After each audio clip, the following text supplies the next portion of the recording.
नमस्कार मित्रमैत्रिणींनो, कसे आहात सर्वजण? आय होप सगळे खूप छान असाल, स्वस्त असाल आणि मस्त असाल आणि आपापल्या लाईफमध्ये खुश असाल आणि खुशच राहावे यासाठी देवाचरणी हीच प्रार्थना की तुम्ही सर्वांनी आपापल्या लाईफमध्ये खुश राहावे, सॅटिस्फाईड राहावे.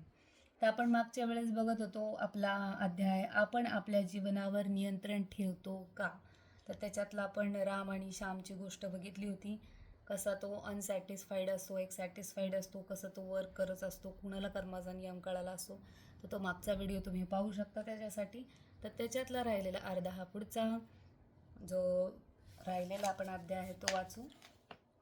पण तो कंटिन्यू करण्यापूर्वी नेहमीप्रमाणे थँक्यू युनिवर्स, थँक्यू परमात्मा, हर हर महादेव आणि सत्य कर्माचा आणि धर्माचा विजय असो.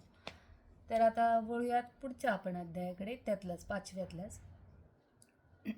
आपल्या कर्मावर आपली आज्ञा आहे हे आपल्याला माहीत असताना आपले जीवन आपल्या कर्मानुसार आपल्या भूतकाळातील कृतीनुसार उलगडत आहे हे आपल्याला कळत नाही.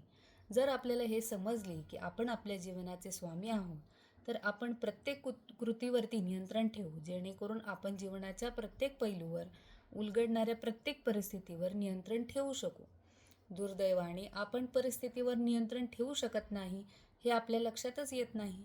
आपण कृतींवर नियंत्रण ठेवू शकतो, परंतु आपण मागील कृतींवर नियंत्रण ठेवू शकत नाही. ती कर्मे एकतर दूरच्या भूतकाळात किंवा अगदी पूर्वीच्या जन्मातही केली गेलेली आहेत आणि म्हणून त्यांना फळ म्हणून आपल्याला घ्यावेच लागते. तथापि आम्ही आमच्या सध्याच्या कृतीवर नियंत्रण ठेवतो, यामुळे आपले भविष्य कसे असेल यावर त्याचा परिणाम होईल. ज्यांना कर्माचा नियम समजतो सॉरी ते त्यांच्या कृतीची जबाबदारी घेतात, जसे ते त्यांच्या जीवनाची जबाबदारी घेतात.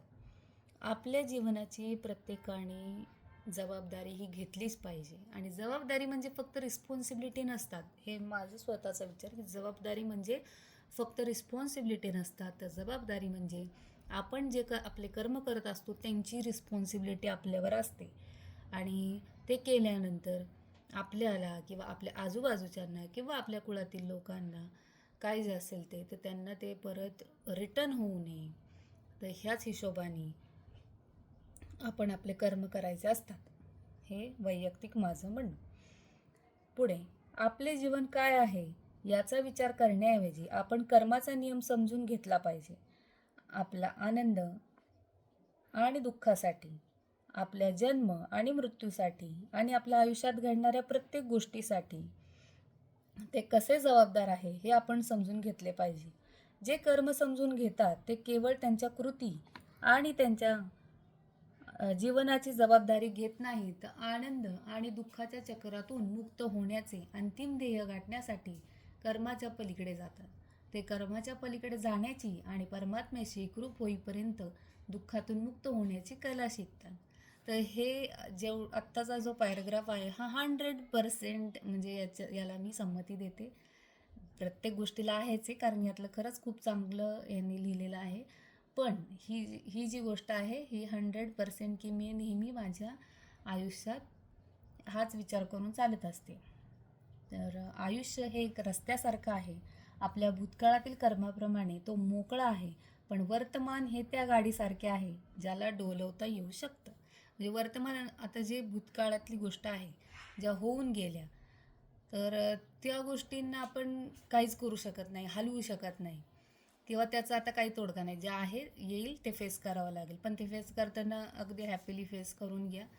पण वर्तमान जे आहे ते आपल्या हातात आहे. बघा, एक गोष्ट आहे की आपल्या हातात ना भूतकाळ असतो ना भविष्यकाळ असतो, आपल्या हातात असतो फक्त वर्तमान. आणि त्या वर्तमानाला जर आपण चांगलं बनवलं, ॲटोमॅटिकली आपला भविष्यकाळ हा चांगलाच होतो आणि ॲटोमॅटिकली जसं की वर्तमान हा निघून जातो आणि तो भूतकाळामध्ये ट्रान्सफर होत असतो, तर भूतकाळसुद्धा आपला खूप चांगला होतो. तर अशा प्रकारे आपला पाचवा अध्याय, आपण आपल्या जीवनावर नियंत्रण ठेवतो का, हा संपलेला आहे. इथंच नंतर पुढचा सहावा जो अध्याय आहे तो चालू होणार आहे. त्याच्या अगोदर आपण बी पॉझिटिव्हकडून काही एक हे घेऊ. थँक्यू युनिवर्स, आम्हाला एक मेसेज द्या. धन्यवाद प्रभू. हो हो, तर मेसेज मागचा पण असाच मेसेज की त्या ह्याला अनुसरूनच आला होता आणि हा पण मेसेज असाच आलेला आहे की आपण जे वाचलं त्यालाच रेझोनेट होतोय. आपला रस्ता कोणता आहे, आपण कुठे जातोय हे ज्याला माहीत असतं त्याला वाट देण्यासाठी सारं जग बाजूला आपोआपच सरकतं. किती सुंदर मेसेज आलाय हा. तर प्रभूचे धन्यवाद करा, परमात्म्याचे धन्यवाद करा सगळ्यांनी. मीही करतीच आहे. दुसऱ्यांच्या सुद्धा आयुष्याचा अभ्यास करा, पण तसंच जगण्याचा प्रयत्न करू नका. कुणासारखं व्हायचं हा विचार नको, तर कुणीतरी व्हायचं हा विचार करा.